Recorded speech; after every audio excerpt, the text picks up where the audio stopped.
많은 이들이 걱정하는 해고대란의 위험이 찾아오고 있는 것이 아닌가.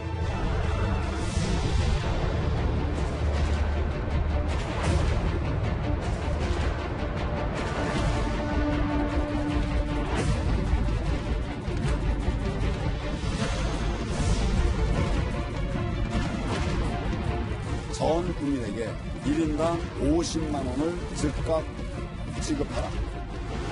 황교안 대표의 입장 변경을 환영합니다.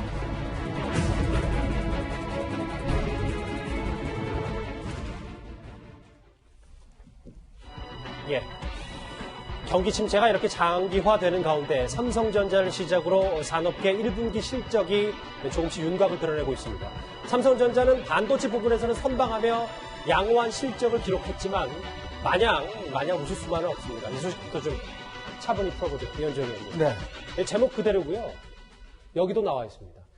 반도체 덕에 조금은 숨통을 트였지만 삼성전자 이제 앞으로 2분기부터가 문제지 않습니까? 근데 삼성전자가 흔들리면 우리 그 경제 전체가 좀 영향을 받을 수밖에 없어서. 네, 정말 삼성이 대단한 성과를 낸 것 같습니다. 전년 대비해서 일단 전체 매출은 55%가 증가한 이제 55조 원 차지했고요. 또 영업이익도 2.7% 상승한 6조 4천억 정도를 이제 기록을 했는데 저는 뭐 삼성이 이제 결과 발표하기 전에 6조를 넘느냐 안 넘느냐 이게 굉장히 관심이었습니다.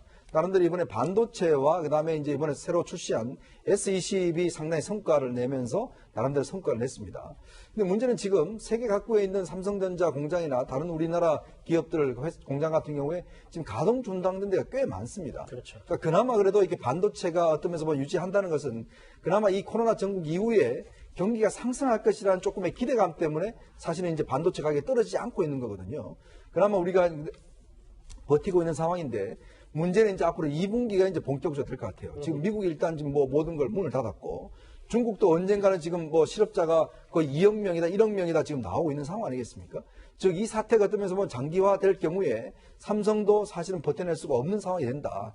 자, 그렇다면 지금 우리도 지금 실업자가 어떻게 보면 점점 늘어나고 있는 상황인데 이 부분에 대해서 우리가 앞으로 대비를 해야 되는 정말 중대한 시점인 것 같습니다. 그러니까 올림픽 특수도 없어졌고 화면 보시는 것처럼 스마트폰 판매도 부짐해서 이제 2분기부터 코로나 충격이 올 것이다 라는 시각도 있습니다. 고용노동부 통계에 따르면요. 현재 하루 국내에서는 평균 6천 명의 실직자가 나오고 있습니다. 이 정도면 매일매일 대기업 하나가 없어질 정도인데 그런데도 아직 최악은 오지 않았다는 말에 불안감은 더 커지고 있습니다. 또 분담하는 차원에서 급여일부를 돌려달라는 말을 했습니다. 거부했다가 직장도 있고 대적할 때 불이익이 다시 올까봐 3월 달부터 직원들의 90% 정도가 무급 휴가에 들어가고 있고 4월 달이 들어오고 나서 단 하루도 출근 못하는 많은 이들이 걱정하는 해고대란의 위험이 찾아오고 있는 것이 아닌가.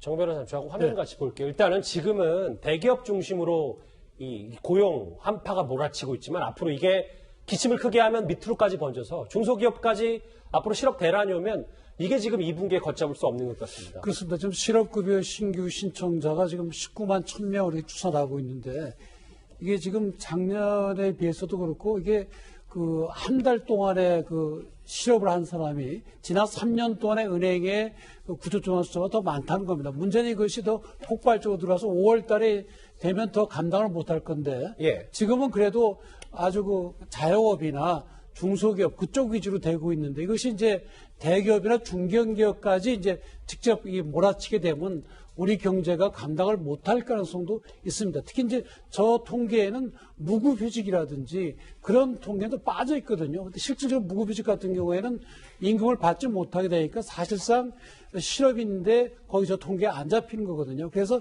제가 뭐 미국의 예를 들보면 원래 이제 해고가 되면 주에서 주는 돈도 있고 연방정부에서 13주 동안 해고에 따른 그 보조금을 주기로 이렇게 했답니다. 그래서 우리나라의 경우에도 지금 긴급 그 재난구조금으로 준다고 한다면 저게 실업에 따르는 그 생계 유지를 위한 그런 비용도 우리가 마련을 해야 되지 않나 그런 생각이 듭니다.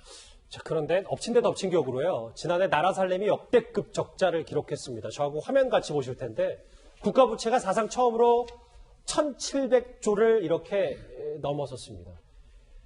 최진봉 교수님, 예. 뭐 계산기 두들보니까 1인당 부채가 거의 1,500만 원 수준이던데 그 정도 이 정도 부채면은 글쎄요 2분기에 한파까지 고려하면 꽤 심각한 상황 아닙니까? 그렇죠. 심각한 상황이죠. 그래서 정부가 사실은 이번에 지원하는 것도 더 많이 할 수 없었던 이유 중에 하나는요. 국가 재정을 최대한 짜내서 돈은 마련해서 지원을 하겠지만 다 차후에 있을 문제 때문에 그 이후에 또 어떤 일이 날지 모르잖아요. 한 번 지급하고 나서 또 다음에 또 다른 문제가 발생했을 때 그걸 막아내야 되고 또 하나는 기업들이 만약 유동성에 문제가 생겨가지고 어려움에 처하게 되면 정부가 또 일정 부분 도와줘야 되는 부분이 있거든요. 그런 부분들을 위해서도 더 많이 풀 수 없는 상황이 된 거예요. 그래서 짜내고 짜는 게 70%라는 얘기인데 그러다 보니까 지금 상황에서는 앞으로의 미래가 그렇게 밝지 않습니다. 정부 입장에서도 그걸 충분히 이해하고 있을 거라고 보여지고요. 그래서 이건 가능한 한 재정 건전성을 어떻게 하면 지킬 거냐 하는 부분에 좀 관심을 갖고서 앞으로의 플랜을 세워야지 당장 얼마를 주고 안 주고의 문제에 너무 매달리다 보면 추후에 다른 문제가 왔을 때 막아낼 수 없는 어려움에 처할 가능성도 있기 때문에 그 부분도 염두에 둬야 한다고 생각합니다. 그런데요, 이 정치권에서는 이 긴급 재난지원금을 일주일 전에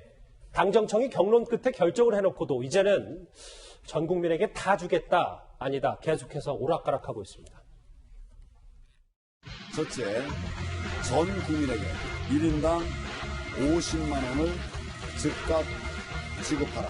둘째, 대통령의 긴급 재정경제 명령권을 발동해서 일주일 이내로 금융기관을 통해서 지급하게.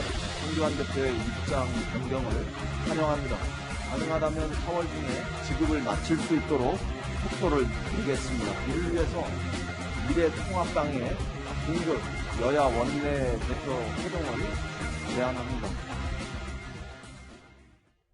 잠시만요. 이 얘기를 좀 해보기 전에요. 속보가 들어온 것 같은데요. 아하, 미래통합당의 서울 관악갑 김대호 후보가 이 세대 비하 발언에 대해서 미래통합당이 제명 조치를 했습니다. 예. 서울 관악갑 김대호 후보직 박탈할 예정인 것으로 지금 전해지고 있는데요. 하나 더 있나요? 예. 당 윤리위를 열어서 관련 절차를 밟을 예정이다. 서울 관악갑 세대 비하 논란이 있었던 김대호 후보, 미래통합당이 칼을 빼든 것 같은데요. 관련 소식 저희가 잠시 뒤에 총선 얘기할 때 좀 더 짚어보도록 하겠습니다. 다시 이 얘기를 좀 해볼게요. 장혜철 변호사님. 글쎄요, 지금 야당에서도 다시 이제 전 국민한테 지급하는 걸 동의했고, 여당이 지금 환영한다고 얘기했는데, 글쎄 여야가 조금은 더 시간이 걸린다면, 이게 지금 여야 조율하다가 골든타임 다 놓치는 건 아닌지 모르겠어요. 저는 황교안 대표가 전 국민 50만 원 주자고 주장한 것 갑작스러운 입장 선회에 대해서는 개인적으로 비판적 견해를 가지고 있는데 한 가지 부분은 정부에서 귀담아들을 내용이 있어요. 대통령의 긴급 재정 명령권을 발동해야 된다는 겁니다. 그런데 오늘 나온 청와대 입장을 보게 되면 추경 심의 과정에서 여야와 함께 심도 있는 논의를 하겠다고 했습니다. 결국 추경에 맡기겠다는 것인데 이 절차를 밟아 나가다 보면요. 액수 가지고 싸우고 범위 가지고 싸우고 이러다 보면서 빨라야 5월, 늦으면 6월 이후에 이 금액들이 지급될 수 있습니다. 근데 긴급을 요하는 재난지원금인데 지금 이미 긴급한 국민들이 굉장히 많이 늘어났는데 이게 6월에 지급되면 시의성에서 무슨 의미가 있는 거죠? 더 이상 긴급이 아니다. 그렇죠. 따라서 액수가 무엇이 되든 범위가 어떻게 되든 간에 이 정도는 대통령이 본인의 어떤 정치적 부담감을 감수하고서라도 긴급 재정 명령권을 발동해서 최대한 빨리 지급해야 된다. 독일 같은 경우는 지금 전 자영업자들에게 5천 유로 상당의 현금성 지원을 이미 한번 해버렸거든요. 물론 부담이 따르겠지만 그런 부담과 책임을 지는 자리가 저는 대통령의 자리라고 생각이 들고 이 공을 자꾸 기재부나 국회에 미루는 태도 또한 옳지 않다고 보고요. 이 오락가락하는 모습, 70%라 했다가 100%라 했다가 어디는 4인 가구 100만 원, 또 어디는 4인 가구 200만 원. 정말 국민들 보기에 뭐 하자는 건지 혼란스러울 겁니다. 그러나 여기에 대한 비판을 다 차치하고서라도 가장 중요한 것은 긴급 재난지원금은 긴급하게 내보내야 된다는 것. 황 대표가 한 이 대통령의 긴급 재난 명령권, 지원 명령권에 대해서만큼은 정부와 청와대가 한 번 더 고민해봐야 되지 않을까 싶은 대목입니다. 이현정 의원님, 이거 하나 더요. 그러니까 원래 일주일 전에 정확히 당정청 모여서 하회 70% 경론 끝에 하기로 했잖아요. 그런데 지금 야당에서 이렇게 판이 깔리고 여당도 환영하는 거 보니까 청와대도 그럼 다시 전 국민에 주는 걸로 바뀌는 겁니까? 그러니까 어떤 면에서 보면 지금은 서로 어떤 면 책임을 안 지려고 하는 것 같아요. 자, 그 기획재정부 우리나라 정부에서요.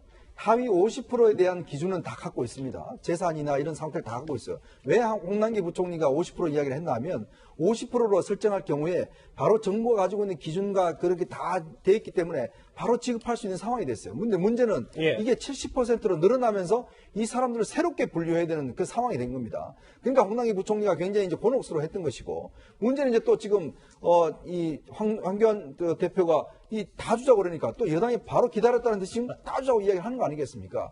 그러면 지금 청와대는 당신들이 다 주자고 그랬으니까 당신들이 책임지고 통과시키세요. 이런 식이에요 지금.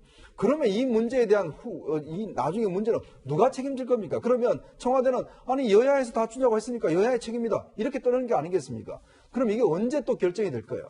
그렇기 때문에 아까 이야기했듯이 정말 대통령이 이 문제에 대한 책임을 지고 다 주려면 다 주는 것이고 그거에 대한 정책 부담을 져야죠. 알겠습니다. 관련 소식도 정치권 최대 이슈이기 때문에 다음 주제에서 자연스럽게 4월 총선 얘기에서 이 소식도 계속 이어가 보도록 하겠습니다. 다음 주제 바로 만나봅니다.